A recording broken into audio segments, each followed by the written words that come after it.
जसं या ठिकाणी समजा एक फुले आहे, त्याला एअर कंडिशन आहे, सर्व काही सुख सुविधा तुम्हाला खायला वगैरे सर्व आहे, पण तुम्हाला सांगितलं की एकटेच राहत जा तुम्ही, तुमच्यावर प्रेमाचं आदर कोणी नाही, मग किती दिवस राहील त्या खोलीमध्ये? एकदा ना एकदा खोलीच्या बाहेर येणार होतास. कारण जीव हा तो एक व्यक्ती असल्या कारणाने काय होतंय की त्याला कोणीतरी प्रेम करण्यासाठी, त्याच्यावर बोलण्यासाठी, प्रेमाचं आदान प्रदान करण्यासाठी दुसरा व्यक्ती हवा असतोस. आणि म्हणून ते ब्रह्मज्योतीतून पुन्हा त्याचं या खाली भोवतीच्या गावी पतन होत असतं.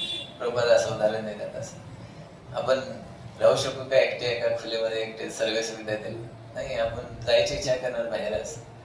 कारण जीव हा व्यक्ती असल्या कारणाने तो त्याच्या हृदयामध्ये जे प्रेम आहे त्याचं आदान प्रदान करू इच्छितो, आणि ते भगवंतावर नाही केलं म्हणजे भौतिक जगातल्या लोकांबरोबर करतो, आणि मग त्याने धोका दिल्यानंतर दुःख भोगत राहतो. असं म्हणून खरं आपण जे प्रेम भगवंतावर केलं पाहिजे.